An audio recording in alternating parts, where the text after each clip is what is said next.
사무엘상 25장 1절부터 3절 말씀입니다. 사무엘이 죽음에 온 이스라엘 무리가 모여 그를 두고 슬피 울며 라마 그의 집에서 그를 장사한지라. 다윗이 일어나 바란 광야로 내려가니라. 마온에 한 사람이 있는데 그의 생업이 갈멜에 있고 심이 부하여 양이 3,000마리요 염소가 1,000마리이므로 그가 갈멜에서 그의 양털을 깎고 있었으니 그 사람의 이름은 나발이요 그의 아내의 이름은 아비가일이라. 그 여자는 청명하고 용모가 아름다우나 남자는 완고하고 행실이 악하며 그는 갈렙 족속이었더라. 아멘. 지난주 우리는 23장 말씀을 통해서 온전한 기도를 통해서 하나님의 인도를 구했던 다윗을 살펴보았습니다. 다윗은 사울의 유업 앞에서도 그일라 주민을 구하기 위한 그 길에 나섰죠. 그 가운데 다윗이 가장 우선시했던 것은 하나님의 뜻을 묻는 것이었습니다. 하나님 어떻게 하면 좋을까요? 저를 따르는 사람들은 가지 말라고 합니다. 구하지 말라고 합니다. 우리 교가 석자라고 합니다. 지금 배고파서 지금 그렇게 힘든 상황에 있습니다. 군대도 훈련받지 못한 그런 군대입니다. 그런데 하나님 어떻게 해야 됩니까? 그일라 주민들이 지금 구원을 요청하고 있습니다. 하나님 어떻게 해야 되죠? 네, 하나님께서 명령하시죠. 구원하라 이렇게 명령하십니다. 다윗은 하나님의 그 명령하심에 정말 최선을 다해서 행함을 살펴보았습니다. 아무리 사울의 위협이 있고 자신을 따르는 자들의 반대가 있어도 하나님께서 결정하시니까 다윗은 그대로 따랐던 것이죠. 그 중심에 무엇이 있었습니까? 기도가 있었습니다. 그래서 기도는 우리가 무엇인가 결정할 때에 아주 강력한 그런 힘을 줍니다. 하나님께서 이 기도를 통해서 하나님의 뜻을 알게 하고 그 기도를 통해서 하나님의 능력을 주심에 대한 확신으로 설 수 있기 때문에 그렇습니다. 다윗이 그일라 주민을 구원했던 그 기도, 사랑하는 여러분, 여러분과 저가 무엇보다도 기도의 승리자가 되시기를 주님의 이름으로 축원합니다. 아멘. 오늘 여러분과 함께 우리 삶에 가장 실질적이고도 강력한 지혜의 힘에 대해서 나누고자 합니다. 지혜는 생명을 살리는 힘이 있습니다. 지난 2024년도 12월 26일경에 새벽 1시경에 서울 동호대교에서 있었던 사건이에요. 인쇄업을 하고 있는 43세 시민 김선유 씨가 차를 막 몰고 가는데 한 학생이 이렇게 그 동호대교 난간에 걸치고 앉아가지고 이렇게 맞으려고 하는 그런 긴박한 순간이 되었습니다. 자칫하면 한 생명이 차가운 물속에 이렇게 뛰어들 절체절명의 위기였는데 이때 이 김선유 씨가 학생에게 다가가서 한 첫 번째 마디가 있습니다. 뭐냐면 훈계도 아니고 비판도 아니고 그는 떨고 있는 학생에게 이렇게 물었습니다. 예, 혹시 밥은 먹었니? 아저씨랑 따뜻한 국밥 한 그릇 먹으러 가지 않을래? 이 짧은 한마디가 학생의 마음을 굳었던 마음을 녹였다는 것이죠. 김 씨는 학생을 자신의 차에 태우고 경찰이 올 때까지 따뜻하게 보호하고 삶의 의지를 북돋워 주었다고 합니다. 이 사건이 도고내교 난간 위 고교생 구한 국밥 한마디 이런 그 기사 제목으로 언론에 이렇게 기사화되었습니다. 수많은 국민에게 사람을 살리는 진짜 지혜가 무엇인지 다시 한번 이렇게 생각하게 한 것이죠. 사람을 살리는 능력, 영을 살리는 능력, 그것이 진짜 지혜가 되지 않겠습니까? 성경에서 여러분 이 지혜에 대해서 명확하게 설명하고 있는 말씀이 있습니다. 성경에서는 끊임없이 지혜에 대해서 말씀하고 있죠. 욥기, 시편, 잠언, 전도서 다 지혜서잖아요. 이 상당 부분이 지혜에 대해서 말씀하고 있는데 무엇을 말씀하고 있는가 하는 거예요. 사람에게 있어 가장 바람직한 삶의 방식으로서 지혜가 반드시 있어야 되겠다 하는 겁니다. 그러면 성경에서 말하는 지혜는 무엇인가? 지혜의 근본은 무엇인가 하는 거예요. 지혜는 어디서부터 나오는가? 잠언 9장 10절 말씀에 이런 말씀이 있습니다. 여호와를 경외하는 것이 지혜의 근본이요 거룩한 자를 아는 것이 명철이니라. 여러분, 지혜의 근본이 어디라고요? 여호와를 경외하는 것이다. 여호와를 경외하다. 하나님은 생명이시잖아요. 예수께서 이 땅에 오셨습니다. 죄로 말미암아 죽을 수밖에 없는 자, 여러분과 저를 살리시기 위해서, 새 생명을 주시기 위해서 이 땅에 오셔서 십자가의 보혈의 능력으로 우리에게 하나님의 자녀가 되는 권세를 주시고, 그렇게 죄의 종에서 의의 종으로 새 생명을 주시지 않으셨습니까? 우리에게 하나님은 지혜의 근본입니다. 새 생명을 가지게 하는 근본이 되신다는 거예요. 근본이. 그래서 성경은 끊임없이 우리에게 지혜가 무엇이냐, 그 지혜는 어디서부터 오느냐 물어보는 겁니다. 그리고 그 해답을 여호와 하나님이라고 분명하고 단호하게 말씀하고 있습니다. 다윗도 이 지혜의 중요성에 대해서 너무나 잘 알고 있었죠. 그는 기회가 있을 때마다 그의 자녀에게, 솔로몬에게 지혜를 더하기를 축복했습니다. 역대상 22장 12절 말씀에 여호와께서 내게 지혜와 청명을 주사 내게 이스라엘을 다스리게 하시고 내 하나님 여호와의 율법을 지키게 하시기를 더욱 원하노라. 부모가 자녀에게 할 수 있는 최고의 그런 축복은 지혜를 주시옵소서. 이 자녀에게 지혜를 주시옵소서. 이건 것이죠. 아버지에게 이런 축복을 말을 듣고 자란 솔로몬은 어땠을까요? 그도 역시 나중에 왕이 된 후에 제일 먼저 하나님에게 지혜를 구합니다.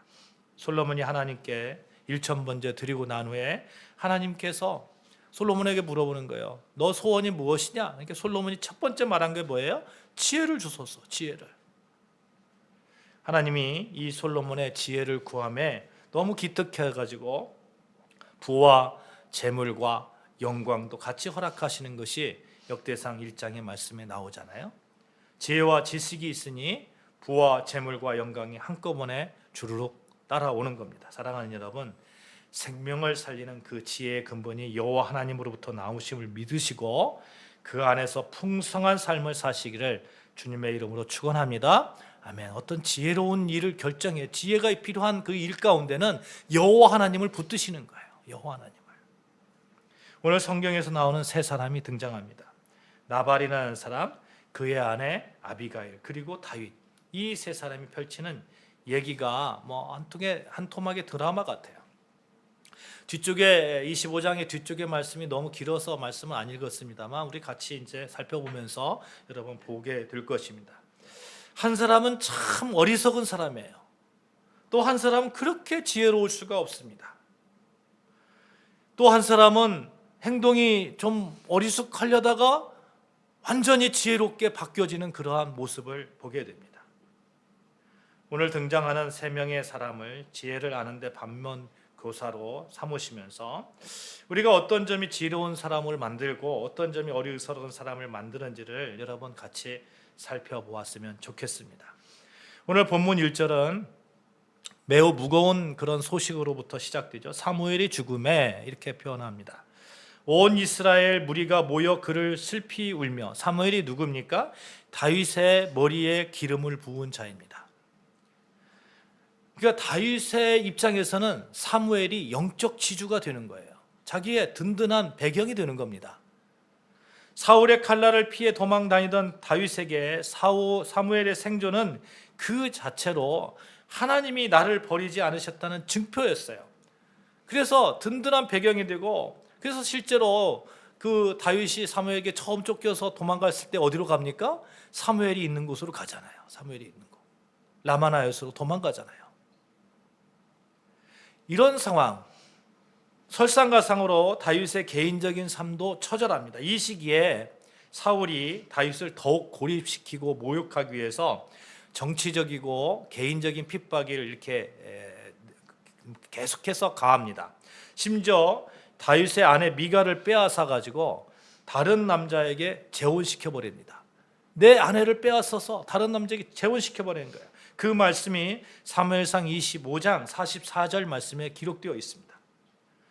나중에 훗날 다윗이 유다의 왕이 된 후에 아브넬과 협상 조건으로 이 미갈을 다시 데려오는 장면이 사무엘하 3장 13절 16절에서 이어집니다만, 아내도 잃고 영적 스승도 잃고 이제는 600명의 배고픈 부하들만 남아 있는 거예요. 바란 광야라는 척박한 땅에서 600명의 끼니를 해결하는 것이 불가능에 가깝습니다. 다윗 인생에서 가장 어둡고 우울한 그림자가 드려진 이때입니다.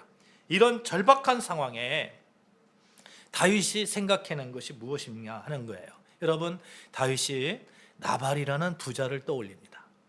나발은 양 3,000마리와 염소 1,000마리를 거니는 당대의 거부였습니다. 다윗은 나발의 양떼와 염소를 잘 돌봐주면 그로부터 음식과 필요한 용품들을 이렇게 얻을 수 있다고 생각을 했던 거예요. 나발이 양털을 깎는 큰 일을 한다는 그런 소식을 들었습니다. 양털을 깎을 때 여러분 축제의 날이잖아요. 그렇죠? 축제의 날이잖아요. 정말 그 기분 좋고 행복한 그런 날입니다. 이 경사스러운 날을 이용해서 사람을 보내서 도움을 청하였습니다. 목축하는 사람들에게 털 깎는 날은 잔치하는 날로 정하고 여러 사람들을 초청하여서 음식을 나누는 일종의 축제입니다.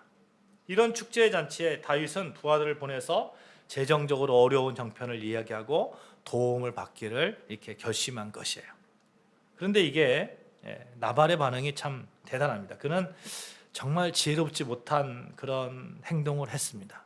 여러분, 그래도 다윗이 누구입니까? 한때는 이스라엘 영웅 아닙니까? 블레셋 골리앗을 물리친 영웅이고 허울뿐이지만 사울의는 그 사위이고, 그런데 나발이 생각하기에는 다윗은 이제 끝났다는 거예요. 끝났다는 거예요. 그러니 다윗에 대해서 막대합니다. 사실 나발이라는 사람의 평판이 평소에 그렇게 좋지만은 않습니다. 3절을 같이 봉독하실까요? 3절 같이 봉독합니다. 시작. 그 사람의 이름은 나발이요 그의 아내의 이름은 아비가일이라. 그 여자는 총명하고 용모가 아름다우나 남자는 완고하고 행실이 악하며 그는 갈렙 족속이었더라. 여러분, 완고한 사람이다, 행실이 악한 사람이다, 이렇게 성경에서 말씀하고 있어요. 히브리어로 나발이라는 이름은 이런 뜻이에요. 미련한 자라는 뜻입니다. 어리석은 자라는 뜻이에요.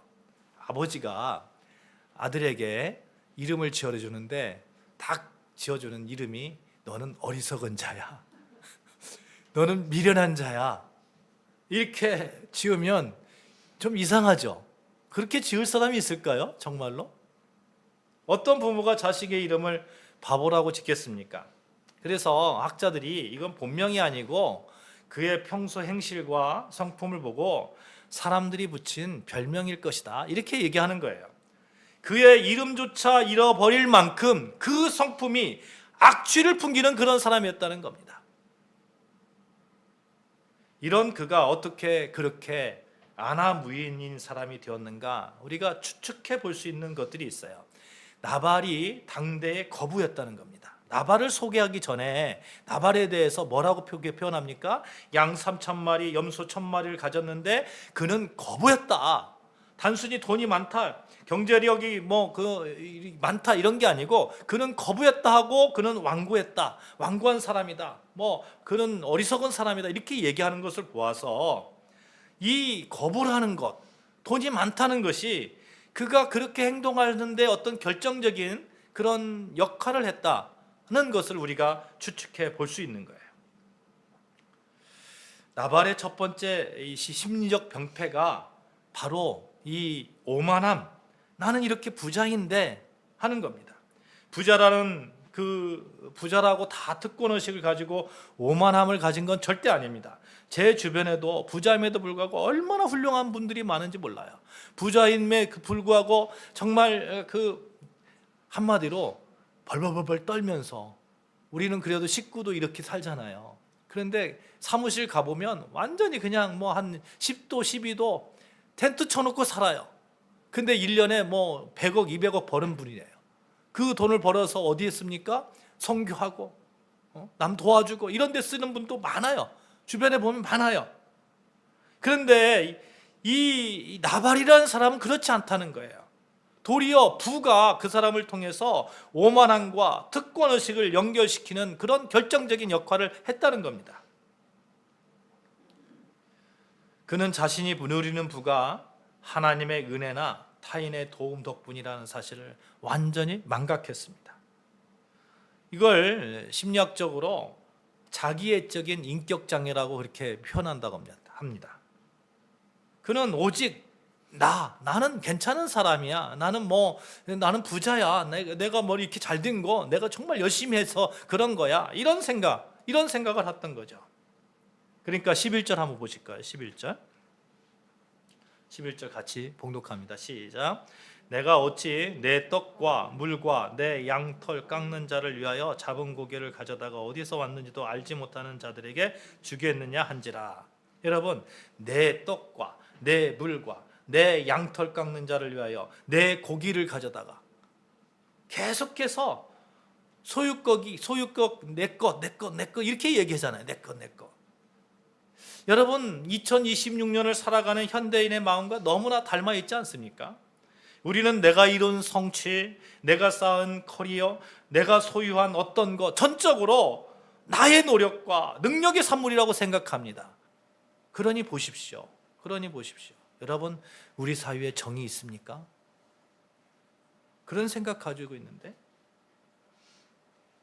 내가 어떻게 번 돈인데, 내가 어떻게 올라온 자리인데 라는 생각에 사로잡히는 순간 우리 안에 나발이 깨어나는 거예요. 나발이. 타인의 수고는 보이지 않고 오직 나의 소유권만 절대적인 진리가 되는 순간 우리는 지혜의 문을 스스로 닫게 되는 겁니다. 하나님이 보이지 않는 거예요. 하나님이 보이지 않는 거. 지혜의 근본이 뭐라고요? 여호와 하나님이라고 있잖아요.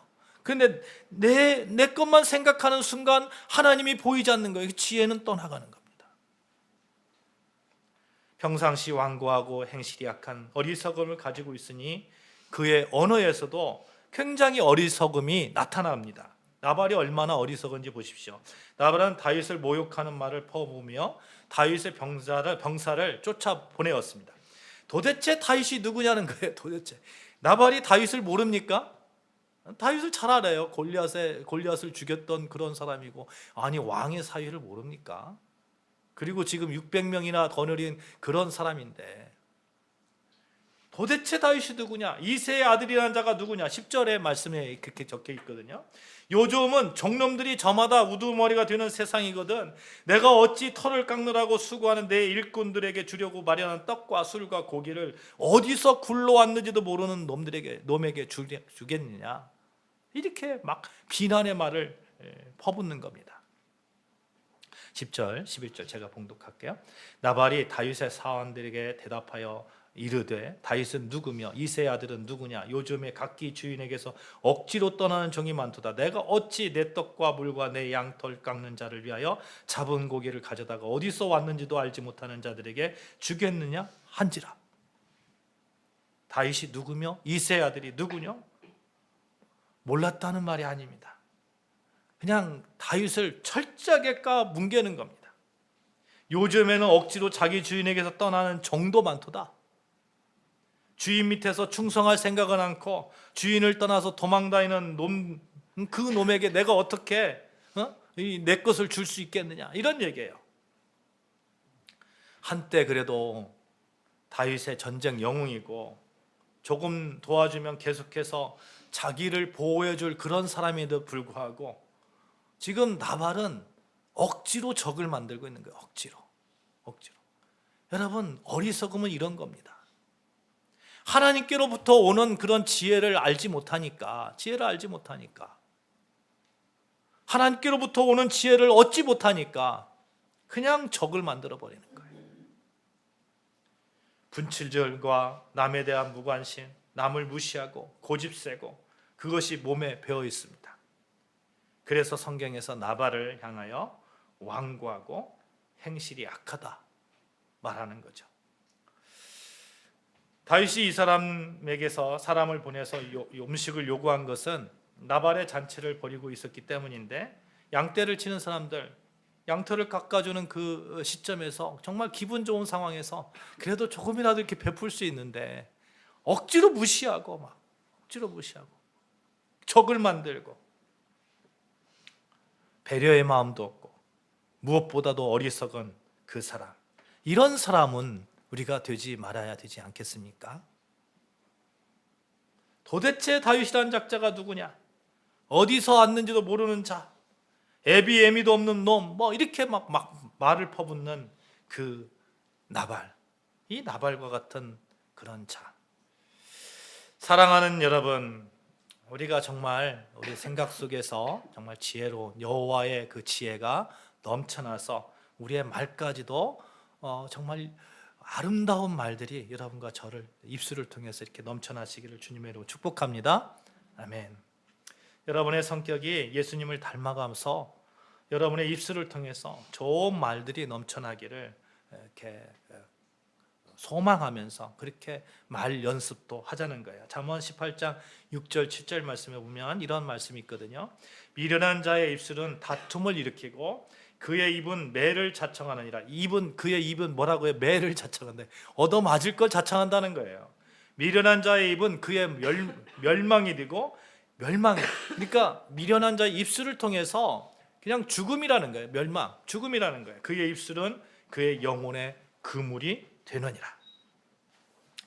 우리는 어리석은 자가 되지 않게 해서 나발과 같은 이 어리석은 말, 이런 그런 말을 하지 말아야 됩니다. 그래서 그렇게 하기 위해서는 늘 하나님께로부터 오는 그러한 그 지혜를 구해야 되는데, 여러분, 그 지혜가 하루아침에 이루어지지 않습니다. 그래서 늘 우리는 여호와 하나님의 지혜를 얻기 위해서 늘 노력해야 돼요. 연습해야 됩니다. 빌립보서 4장 8절 말씀에 이렇게 말씀하고 있거든요. 끝으로 형제들아, 무엇에든지 참되며 무엇에든지 경건하며 무엇에든지 옳으며 무엇에든지 정결하며 무엇에든지 사랑받을 만하며 무엇에든지 칭찬받을 만하며 무슨 덕이 있든지 무슨 기름이 있든지 이것들을 생각하라. 여러분, 말이 나오기 위해서, 좋은 말이 나오기 위해서 무엇을 생각해야 되느냐? 무엇이 참된가? 무엇이 경건한가? 무엇이 옳은가? 무엇이 정결한가? 무엇이 사랑받을 만한가? 무엇이 칭찬받을 만한가? 누구에게? 여호와 하나님께. 여호와 하나님께. 이것들을 생각하라. 그러면 우리 지혜로운 말들이 우리의 입술을 통해서 줄줄 흘러나올 줄 믿습니다. 우리가 무엇을 생각하느냐에 따라서 다르잖아요.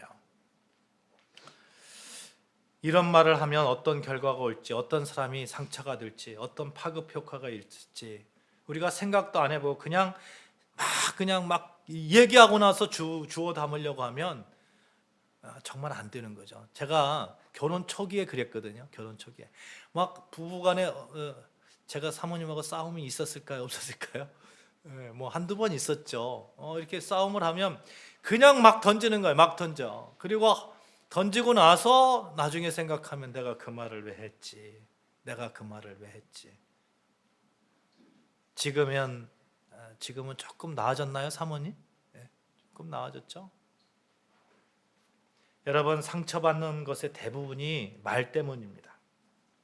그리고 우리들 마음속 깊이 남아있는 상처가 있다면 그것도 거의 말 때문입니다. 오죽하면 야고보서 3장 6절에 5절 6절에 혀의 문제점을 얘기하면서 혀는 능히 길들일 사람이 없나니, 혀를 길들일 사람이 있다고요? 없다고 말합니다. 그러면 우리가 방법이 있는 거예요. 혀를 제어하는 법을 배우는 거예요. 제어하는 법. 요즘 이런 말들이 많죠. 말 잘하는 법 뭐 해가지고 막 책들이 막 엄청 많더라고요. 말 잘하는 법. 뭐 이런 때는 이렇게 말하고 저런 때는 저렇게 말하고. 그런데 저는 생각할 때 잘 모르면 말을 안 하는 게 제일 좋은 것 같아요. 말을 제어하는 것. 이 말의 훈련이 정말 넘쳐나서 지혜로운 여러분과 저 되어지시기를 주님의 축복합니다. 다시 본문으로 들어갈게요. 나발이 이 말을 전해들은 다윗이 발끈합니다. 그래서 칼을 차고 나발과 그에 속한 남자는 다 죽여버리겠다고 갑니다. 이때 나발의 아내 아비가일이 말리는 장면이 나오는 거죠. 아비가일은 오늘 성경에 뭐라고 표현합니까? 그 여자는 청명하고 용모가 아름다우나, 그렇죠? 청명하다고 표현합니다. 청명하고 아름답기도 하고 청명합니다. 나발의 무례함을 지켜본 한 하인이 나발에게는 감히 말하지 못하고 아비가일에게 막 달려와서 상황을 보고하는 거예요. 다윗이 우리 주인에게 문안함으로 와서 광야에서 전령을 보냈어. 그리고 좀 도와달라고 했어. 그런데 우리 주인이 그를 모욕하는 거야. 이렇게 모욕했어요. 하면서 그 쭉 얘기하는 겁니다. 이때 그냥 아비가일은 단 1초도 지체하지 않습니다. 1초도. 그냥 나발처럼 따지거나 비판하지 않습니다. 미련한 자와 논쟁하는 거 뭐 시간 낭비잖아요. 그러니까 그 나발에게 가가지고 당신 왜 그랬어? 왜 그런 얘기했어? 어떻게 하려고 그랬어? 이러지 않습니다. 1초도 그렇게 망설이지 않습니다. 나발에게 가는 것이 아니라 아비가일은 급히 준비를 하는 거예요. 뭘 준비합니까? 예물을 준비하는 거예요. 떡 200덩이, 포도주 2 가죽 부대, 잡아서 요리한 양 5마리, 볶은 곡식 5세야, 건포도 100송이, 무화과 뭉치 200개. 이것은 단순히 배고픈 군대를 먹이기 위한 식량이 아닙니다. 다윗의 상처받은 존엄을 치유하기 위한 어떤 정성 어린 향기가 되는 거예요. 아비가일은 지금 피바람을 멈추기 위해서 자신의 모든 것을 걸고 급히 광야로 달려갑니다. 급히. 지혜로운 자는 생각만 하지 않는 거예요. 이거 나발에게 가가지고 왜 당신 그랬어? 막 이렇게 따지지도 않습니다. 지혜는 발이 달려 있는 거예요. 위기의 순간에 가장 먼저 달려가는 발, 그것이 바로 사람을 살리는 지혜의 행동력이 되었던 것입니다.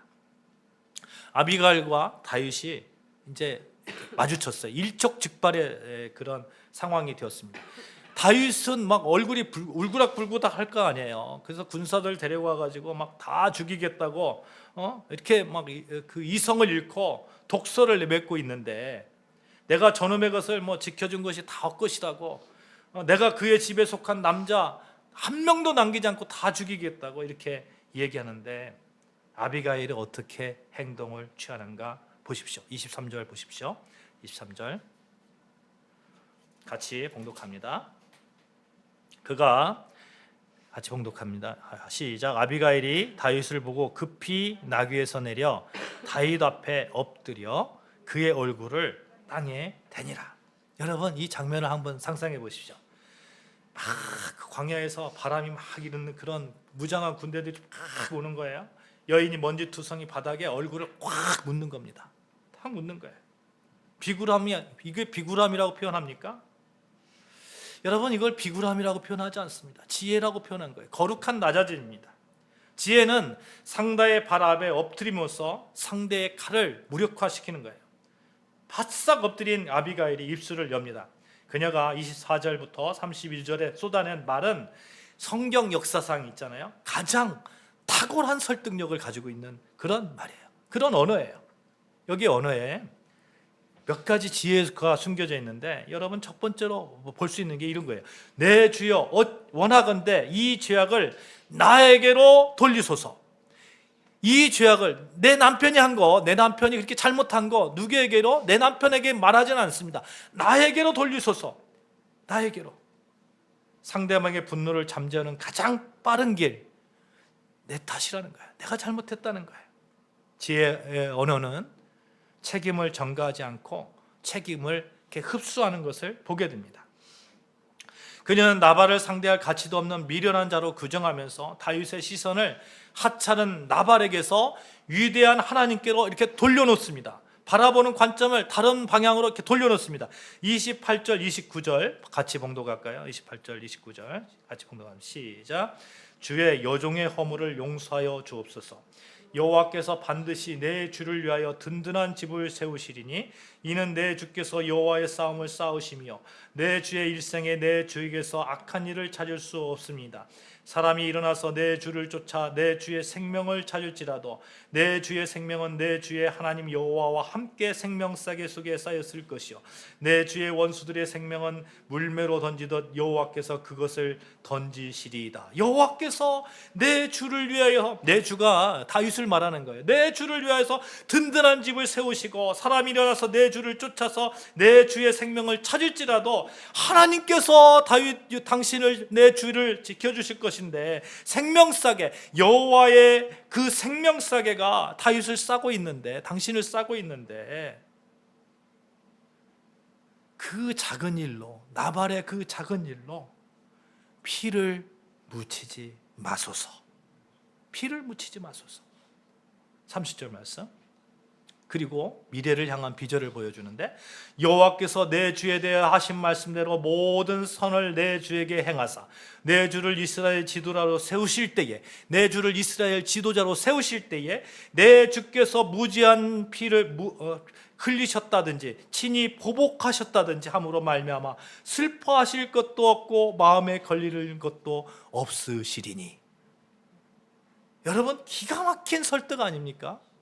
당신이 나중에 왕이 될 것인데, 지금 다른 사람이 아무리 당신을 죽이려고 하더라도 여호와의 생명사계가 당신을 이렇게 감싸고 있으니 나중에는 결국 이스라엘의 왕이 될 것인데, 그때에 이 하찮은 일로 말미암아서 피를 흘리셨다든지 보복했다든지 이런 일로 흠이 되어서야 되겠습니까? 왕이 되셨을 때 이 사소한 일 때문에 양심의 가책을 느끼셔야 되겠습니까? 여러분, 이 현명함을 보세요. 이 관점을 나발에게서 당신의 그 비전, 여호와 하나님께로 이렇게 향하게 하는 그 현명함을 한번 보세요. 정말 현명하지 않습니까? 사랑하는 여러분, 여러분과 저에게 이 아비가일과 같은 지혜가 넘치시기를 주님의 이름으로 축복합니다. 아멘. 저도 이 지혜를 정말 가졌으면 좋겠어요. 이 아비가일 지혜는 있는 모습에 다윗 또한 자신의 분노를 누르고 하나님의 주권적 기준 앞에 서는 모습을 보게 됩니다. 여러분, 다윗이 위대함이 그거예요.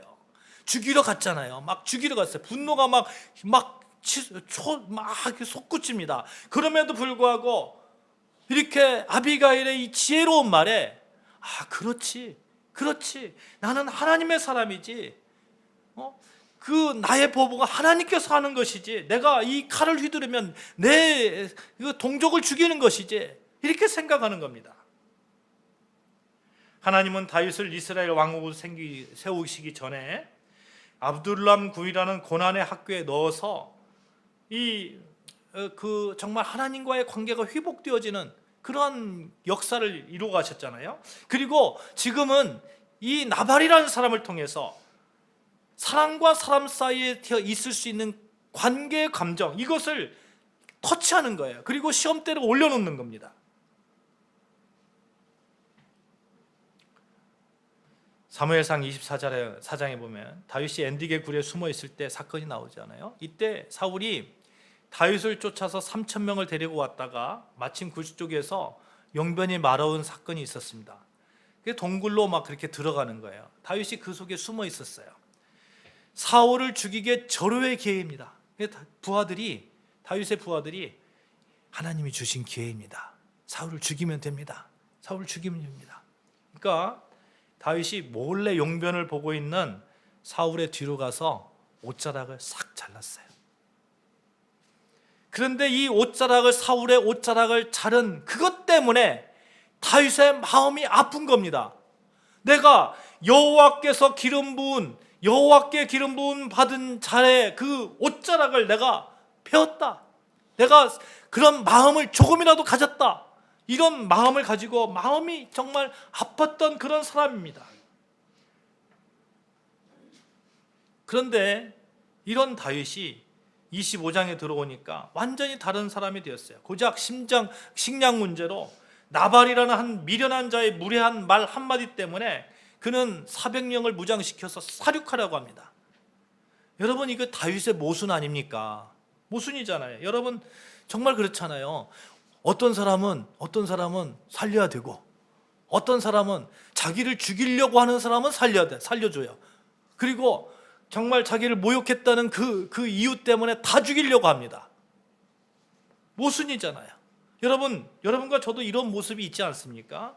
우리는 큰 환난이나 핍박 앞에서 주여 주님의 뜻대로 하옵소서라고 믿음의 그 고백을 합니다. 그러나 일상의 사소한 무시, 직장 동료의 비아냥, 가족 간의 말다툼, 이런 때에는 작은 나발들이 무수히 이렇게 앞으로 튀어나오는 겁니다. 작은 나발들이. 이때 소수무책으로 무너집니다. 큰 것은 하나님의 뜻입니다. 제가 용서하겠습니다. 하나님, 이렇게 기도하면서 작은 일들에는 막 튀어나오는 거죠.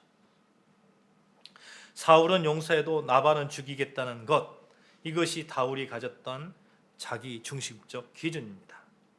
하나님은 아비가일을 통해서 다윗의 이 이중적인 잣대를 깨트리시기를 원하셨던 것입니다.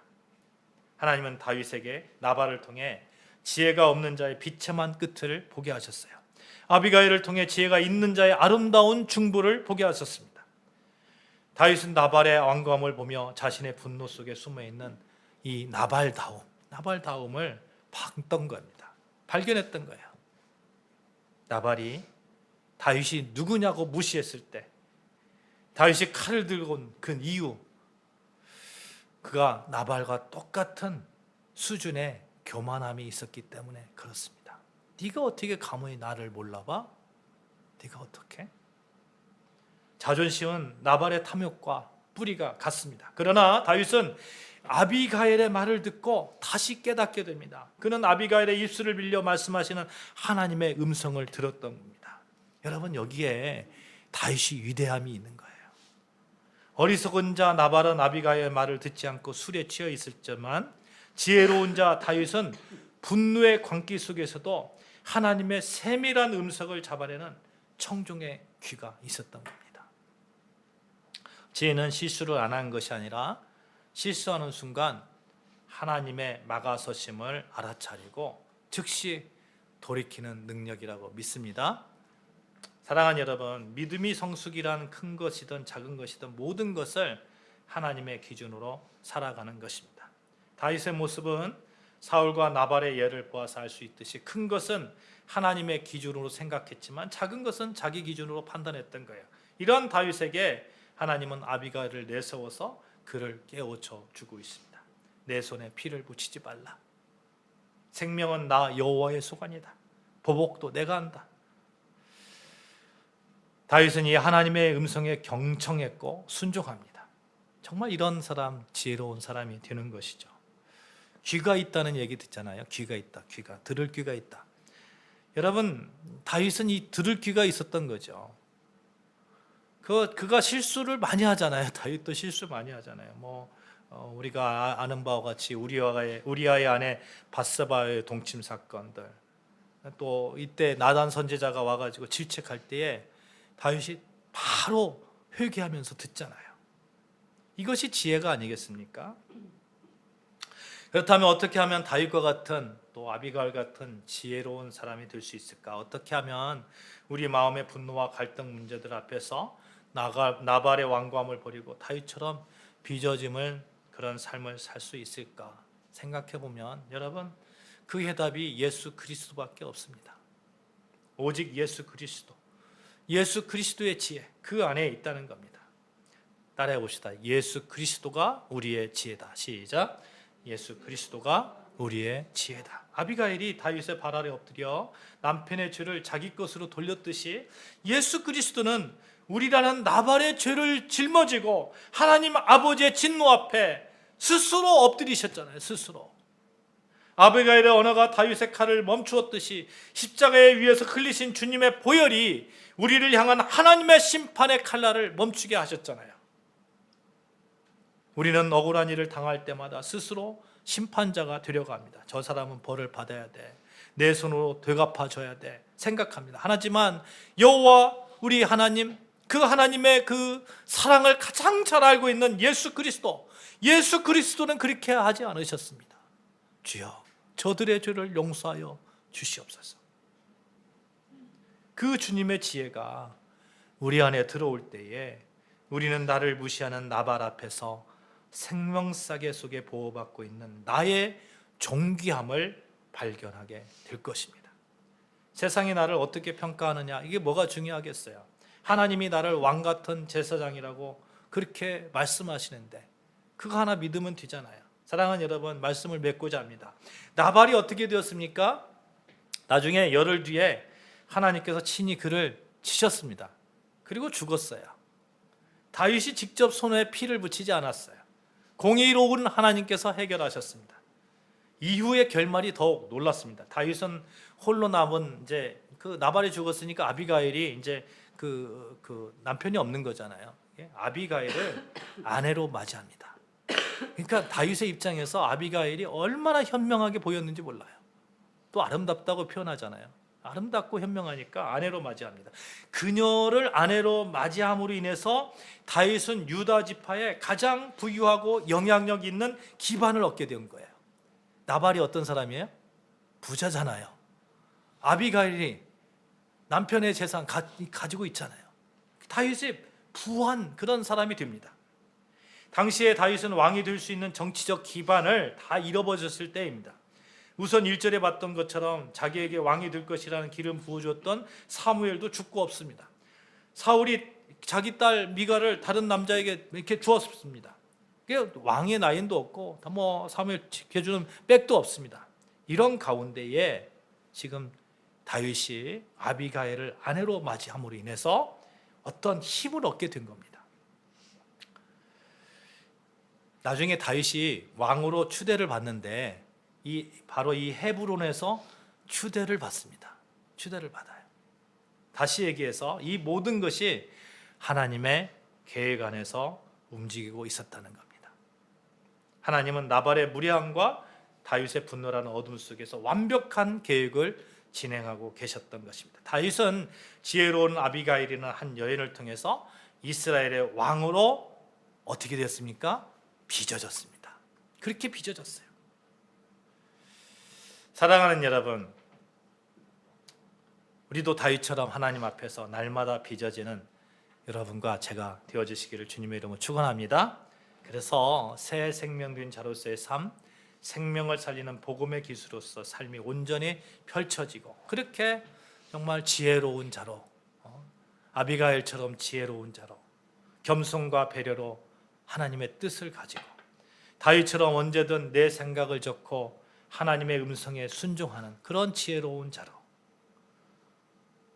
교회를 아름답게 가꾸는 지혜로운 자로, 여러분의 삶을 아름답게 가꾸는 지혜로운 자로, 여러분의 가정을 아름답게 가꾸는 지혜로운 자로, 여러분의 미래를 아름답게 가꾸는 지혜로운 자로 서시기를 주님의 이름으로 축원합니다.